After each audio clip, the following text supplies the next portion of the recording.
आरहत वाङ्मय में कहा गया है, नानेन जानई भावे।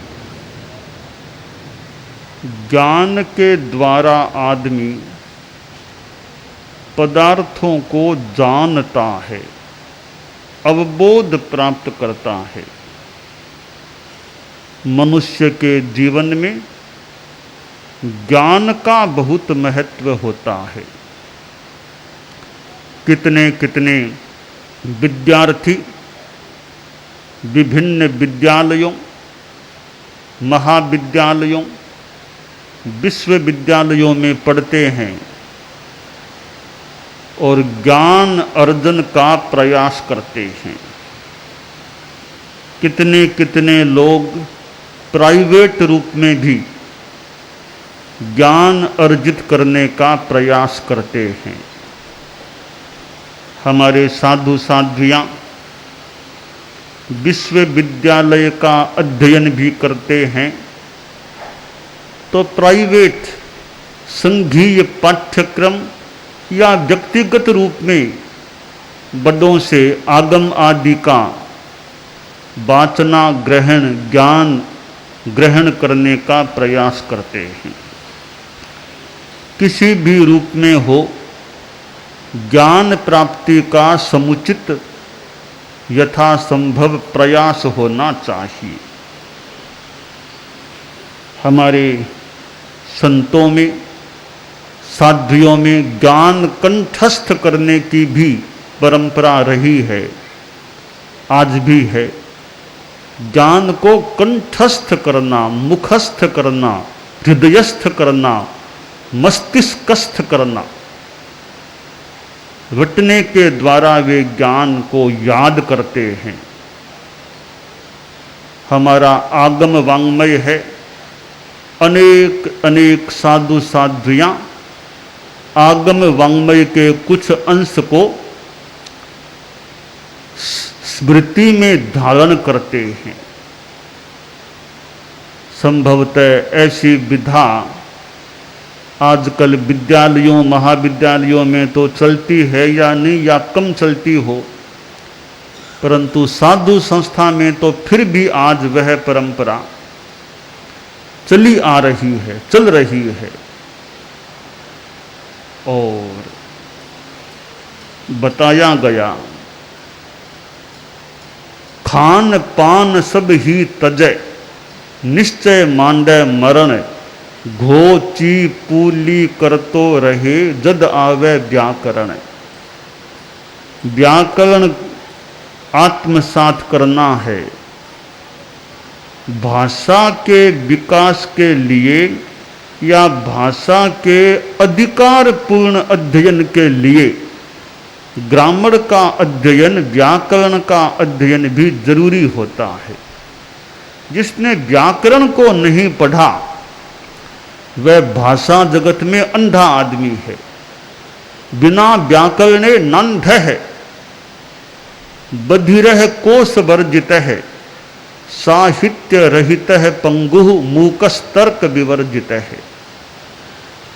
व्याकरण के बिना आदमी अंधा है, कोश वोकैबुलरी के बिना आदमी बधिर बहरा है, साहित्य के बिना पंगु है और तर्क शक्ति के बिना आदमी मूक होता है।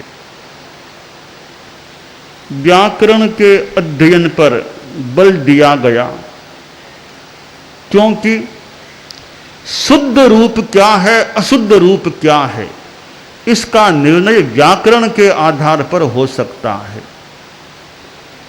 अंग्रेजी में ही कहाँ बोलना, शी कहाँ बोलना, इट कहाँ बोलना, ग्रामर के नियम के आधार से निर्णय किया जा सकेगा कि ही बोलना ठीक है, शी या इट, तो ग्रामर निर्णय करेगी। ग्रामर का ज्ञान है ही नहीं तो आदमी बोलने में गलती कर सकता है। कहाँ सिंगुलर कहाँ प्लूरल, यह निर्णय ग्रामर से होगा। कहाँ नाउन, कहाँ प्रोनाउन, कहाँ वर्ब, कहाँ एडवर्ब, ये सारे निर्णय व्याकरण ग्रामर के आधार से हो सकते हैं।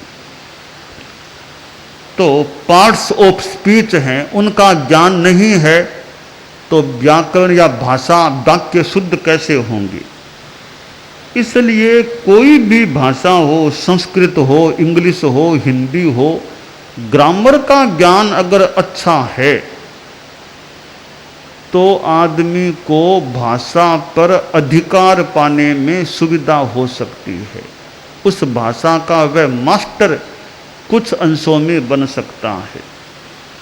संस्कृत में कहा गया, यद्यपि बहु नाधीशे तथापि पठपुत्र व्याकरणम स्वजनः स्वजनो मा भूत सकलम सकलम सकृत सकृत। पिता ने पुत्र से सीख दी कि बेटा और ज़्यादा न पढ़ सको, कम से कम व्याकरण तो पढ़ लेना, क्योंकि व्याकरण के बिना स्वजन है स्वजनो। स्वजन एक तो दंत्य स वाला स्वजन, एक तालव्य स वाला स्वजन, दोनों में कितना फर्क है। स्वजन तो आत्मीय अपना आदमी, स्वजन कुत्ता। सकलम सकलम दंत्य स वाला सकल यानी समस्त, तालव्य स वाला सकल कुछ खंड अंश आश्रय। ऐसे व्याकरण के ज्ञान के बिना फर्क पड़ जाता है। कहाँ कोमा लगाना, कहाँ कोमा नहीं लगाना। उदाहरण के लिए एक वाक्य पर हम ध्यान दें, व्याकरण की बात पर, रोको मत जाने दो। अब कोमा कहाँ लगाना है, व्याकरण की बात पर आधारित है। रोको मत जाने दो, रोको कोमा लगा दिया तो रोको मत जाने दो। कोमा आगे लगा दिया, रोको मत जाने दो, कितना फर्क पड़ गया। यह व्याकरण कहाँ कोमा लगाने से सारा उल्टा अर्थ हो जाता है। एक जगह कोमा लगाई तो दूसरा अर्थ है, आगे कोमा लगा दी बिल्कुल उल्टा अर्थ हो गया। रोको मत जाने दो, रोको मत जाने दो। तो यह भाषा जगत में व्याकरण का महत्व है। तो कहा गया कि व्याकरण को सीखना है तो घोको, खानपान में ज्यादा आसक्ति मत रखो, घोको रटो, याद करो। घो ची चितारो, दोहराओ, पुनरावृत्ति करो। पू पूछो, जिज्ञासा करो। ली लिखो, तो व्याकरण आत्मसात हो सकेगी। संस्कृत में व्याकरण है, संस्कृत के भी अपने नियम हैं, विभक्तियां हैं। कौन सी विभक्ति कहाँ प्रयुक्त हो, अपना सिद्धांत है व्याकरण का। एक शब्द के कितने रूप बन जाते हैं। जैसे जिन शब्द है तो जिने हैं, जिनऊ, जिनाहा, जिनम, जिनऊ, जिनान, जिनेन, जिनाभ्याम, जिनई, जिनाय, जिनाभ्याम, जिनेभ्यः, जिनाथ, जिनाभ्याम, जिनेभ्यः, जिनस्य, जिनयोः, जिनानाम, जिने, जिनयोः, जिनेषु। हे जिन, हे जिनऊ, हे जिनहा।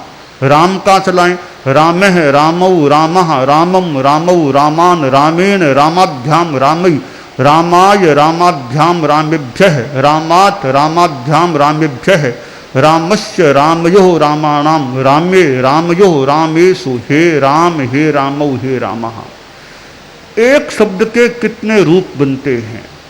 क्रिया के भी कितने रूप संस्कृत में बनते हैं।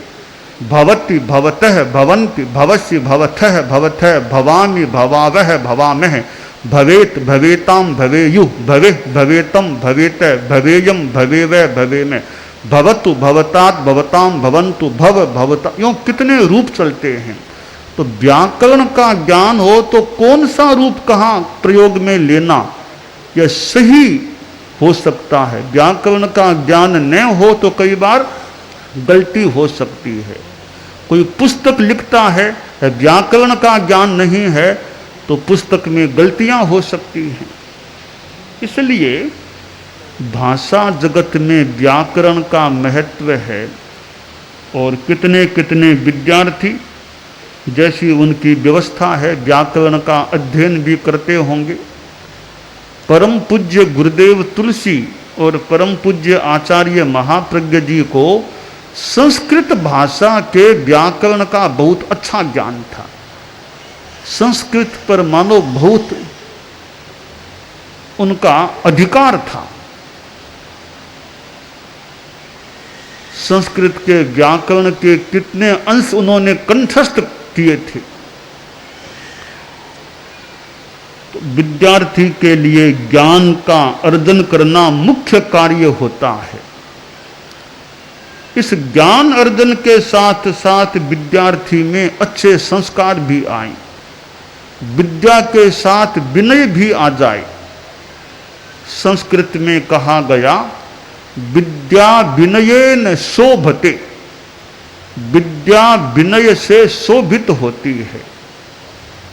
मेधावी विद्यार्थी बनना होना एक उपलब्धि है। सारे विद्यार्थी मेधावी थोड़े ही होते हैं। कुछ कुछ विद्यार्थी समूह में से मेधावी के रूप में सामने उभर कर आते हैं। तो विद्यार्थी के पास मेधा है, सा मेधा धारण क्षमा, धारण करने में समर्थ जो बुद्धिमती है वह मेधा है, ज्ञान को धारण करके रख सके। वरना ज्ञान सुना फिर भूल गया, विस्मृत हो गया। तो पढ़ी हुई बात को धारण कर लेना, हालांकि सारा ज्ञान तो हृदय में रहे न रहे, परंतु फिर भी बार बार अभ्यास हो जाए तो कुछ ज्ञान तो लंबे काल के लिए आत्मगत हो सकता है। ज्ञान के साथ संस्कार विद्यार्थियों में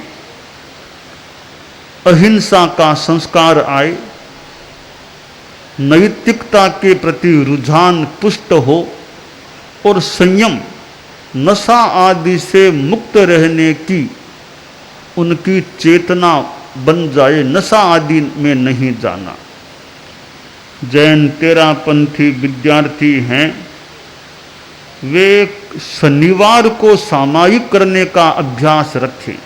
हर शनिवार को न भी हो, महीने में एक कर लें। महीने में एक भी शनिवार को शाम को 7 से 8 के बीच सामायिक हो जाए तो यह भी मेधावी छात्रों छात्राओं के लिए एक अच्छी खुराक हो सकती है, अच्छा प्रयोग हो सकता है कि शनिवार को शाम को 7 से 8, महीने में एक हो जाए तो भी ठीक है, ज़्यादा समय न मिले, एक भी उनके लिए फिर भी पर्याप्त है। महीने में एक सामायिक कर लेना। नमस्कार महामंत्र का स्मरण विस्मरण में नहीं जाना चाहिए। नमस्कार महामंत्र का स्मरण तो रोज हो जाए, 21 बार भी रोज पाठ हो जाए, रोज, भले सवेरे हो तो बढ़िया, वरना शाम को कभी हो जाए, पर हो जाना चाहिए। तो ऐसे धार्मिक संस्कार भी विद्यार्थियों के जीवन को उन्नत बनाने में, आत्मा को उन्नत बनाने में सहयोगी सिद्ध हो सकते हैं। और जगह जगह साधु साध्वियाँ समन श्रेणी का योग भी मिलता है। उनसे भी विद्यार्थी कुछ जैन धर्म के बारे में, तेरापंथ के बारे में सीखने का, जानने का प्रयास करें, या सेल्फ स्टडी से कुछ पुस्तक आदि पढ़ करके भी वे जैन धर्म तेरापंथ के बारे में जान सकते हैं। मेधावी विद्यार्थियों को 25 बोल अगर याद रहता है, जैन विद्या का छोटा सा एक ग्रंथ है 25 बोल, वह कंठस्थ रहे तो जैन तत्व विद्या की प्राथमिक जानकारी उन्हें प्राप्त हो जाती है, बशर्ते कि साथ में उसको समझ लें। जीव अजीव जैसी पुस्तक के द्वारा समझ लें तो उनको जैन तत्व विद्या का भी अच्छा ज्ञान हो सकता है।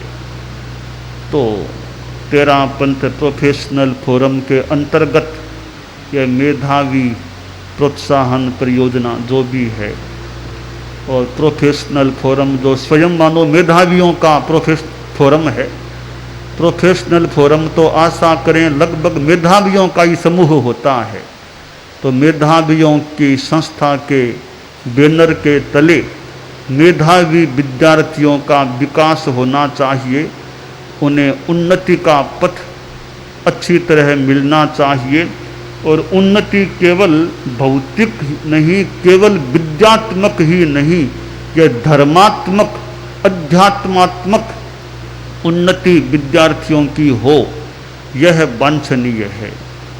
और समाज में कितने कितने विद्यार्थी हैं जिनमें क्षमता है, बस उनको थोड़ा आलंबन मिल जाए, उनको प्रेरणा मिल जाए, प्रोत्साहन मिल जाए, तो कितने कितने विद्यार्थी अपनी प्रतिभा का अच्छा उपयोग कर सकते हैं और उनकी प्रतिभा समाज के लिए भी, परिवार के लिए ही नहीं, समाज के लिए भी, संस्थाओं के लिए भी उपयोगी बन सकती है। आज जो छात्र हैं, विद्यार्थी हैं, और वे ही कभी आगे जाकर के तेरापंथ प्रोफेशनल फोरम के अध्यक्ष बन सकते हैं, उनकी टीम में आ सकते हैं। आज जो मेधावी प्रोफेशनल फोरम के अंतर्गत उनको कुछ विकास की प्रेरणा कुछ मिल रही है, और वे ही विद्यार्थी इस संस्था को संभालने वाले भी बन सकते हैं।